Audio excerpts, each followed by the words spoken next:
The one wedge that I prefer to run on the Easton-made 37D is the 5-way box wedge. And I prefer the box wedge overall. And of the various box wedges that Easton-made offers, I have the 7-way and I have the 5-way. And the 5-way is my go-to wedge when it comes to splitting firewood. I like the size of the splits that come off of the 5-way. They're more, I guess, almost like slab shaped. They're like 6 inches wide by however high you adjust the height of the wedge. You do have to remember that even though when you watch videos and you see machines like the Easton-made 37D or any of the other Easton-made log splitters, it looks easy, but there are things that you need to pay attention to. So I just wanted to do a quick little video of like just some, what I'm going to call the box wedge basics. Like things that I have noticed when running this box wedge, the 5-way. Things that I've noticed that you may want to look out for and you may want to pay attention to just because it can save you some headaches, some frustrations, and possibly even some damage to your machine. So the number one thing, the biggest thing, in my opinion anyway, that will get you into trouble when splitting with a box wedge is not having a flush back cut on the round. So not having a perfectly straight perpendicular cut on the back of your round. But sometimes, you know, you just have a log, that way it's sitting, you end up cutting it, you think it's straight, but then you get it on the splitter and you look and you can see the gap at the top is a lot wider than the gap at the bottom. So what happens when a round like this gets pushed through the wedge? When the front of the round meets the wedge, there's going to be resistance. And once that resistance happens, this push plate is going to end up flattening out on the back face of this round. So what that means is this is going to lift up and become flat like that. Now, in order for this back to become flush with the push plate, you can see the front has got to lift up. It's got to raise up. Sometimes it will push into the wedge and go through. But more likely what's going to happen is that resistance is going to cause your round to stand up. Now, if this were reversed, let's say that I had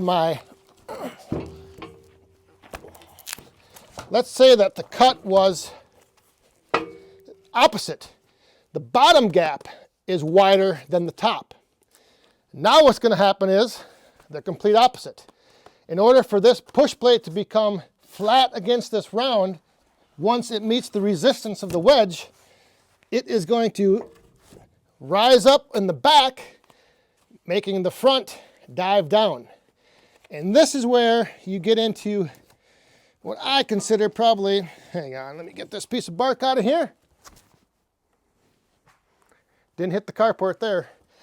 But this is the situation where I have seen and I have gotten myself into trouble with when this pushes through and the round is basically diving down into the wedge.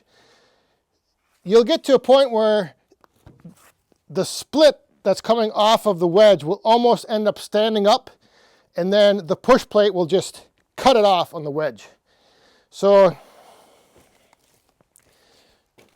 once your initial split is made, the split piece will be pushed through and it'll be diving down, and then as it stands up, it's going to come into contact, and this machine will push it right through and cut through that. Some machines it may not, and you might end up getting your round wedged in and stuck on your wedge. So if this for me and I had just rolled this round onto the splitter, that is one of the first things I look for. What is the back face of this round look like? If it were me, what I would end up doing then is I would take this and I would actually flip it around, and I would put that slanted cut towards the front. Now the back, you probably can't see this, but it is still, there's a little gap down at the bottom. So again, what that means is when the front hits the resistance of the wedge, it's going to want to flatten out against this push plate. And if there's a gap on the bottom, that means the nose is going down and the back is coming up. It's going to flatten out. If it were the other way, it'd flatten out and push up. So with this pushing down, again, this is something where it's probably not going to be that big of a deal, but you do run the risk of, as it gets pushed through, if it's getting forced down and through, it's going to want to stand up and possibly, like I said, it might get stuck on the wedge. So if a round were to get stuck on the wedge and the auto cycle kicks off and the return cycle kicks in, what ends up happening is this return arm can end up hitting this round, and if this round is stuck on the wedge, this thing is going to fly up and over the top of it and possibly bend your pullback arm. That's the other big thing that I've only had it happen, I think, twice. And each time I was quick enough on the lever here to stop the pullback arm from skipping up over the round. But that's another big thing to watch out for when running a box wedge. If a round gets stuck, you don't want that return cycle coming and your pullback arm getting slammed into this round and then possibly bending the arm out here. So I'm going to run through a few rounds and see if we run into any of those potential issues. I'm going to try to do a little commentary. I'm not sure how the audio is going to pick up. You can get by with not thinking a lot about it. And like I said, this machine will push through pretty much anything. But I always think of it as, if I can do something that will make it a little easier and lower the risk of potential problems or issues, why not do that? So yeah, I might rotate around, I might pull it off, turn it around, all because I'm kind of looking at and I'm getting an assessment of how I see the wood moving through the wedge. If I can lower the risk of a potential problem, I think it's better to take a little extra time and make a few adjustments. Again, I'm not sure if you're going to be able to hear this or not, but we'll give it a go and see what happens. All right, so we got this, the front cut pointed, or with the angle going down. Let's see what happens. There, you see that dip?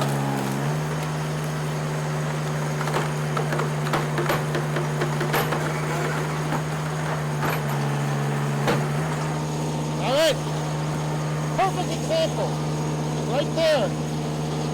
The piece got angled down, it got pushed down, and it sheared right off. And now you can see that there's this huge knot in here. It just came out. So I am going to work around that. So now I'm going to turn this, and this time it's going to raise up.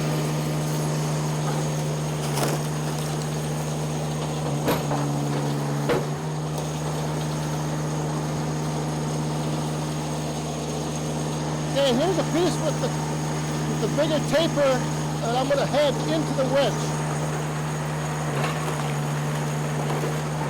And that went through very nicely. Once again,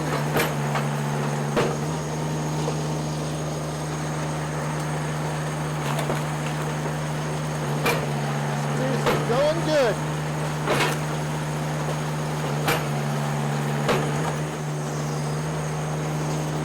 Alright, so this one has, you can see it's got a big knot.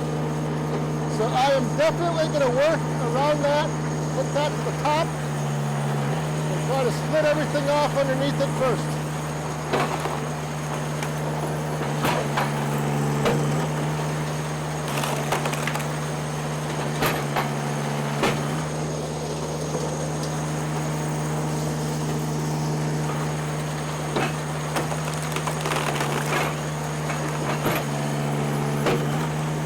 You see, stuff can happen, and it can happen pretty fast. So took a little dive, started to shear that off. I'm going to try to get one more split off of this.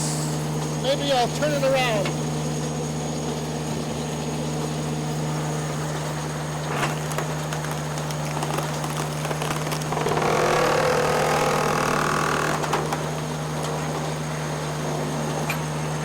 There we go. Perfect example. When you're splitting through stuff, so I could have let this run, but it's not worth trying to push this through.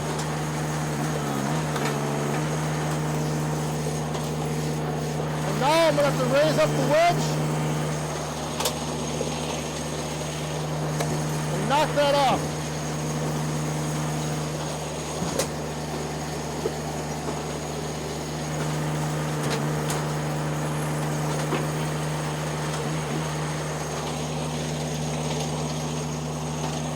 I don't know if you can hear me or not, but that is a perfect example of keeping an eye on what's happening and stopping it before there's problems. So there are some of the things that I always watch out for when I'm running this 5-way box wedge. And the box wedge, I love it. Like, look at these pieces right here. That is exactly what I'm looking for. And this box wedge makes it super easy to split a lot of wood in a short amount of time. But while you're splitting, there are things you do need to keep your eye out for. You do need to watch for certain things, and you just have to read the wood as it's going through. Like I mentioned, I just find that I would rather lower the risk of something going wrong by paying attention to what's going on. Thanks for watching. We'll see you next time. Stay safe, have fun, and be cool. Woo!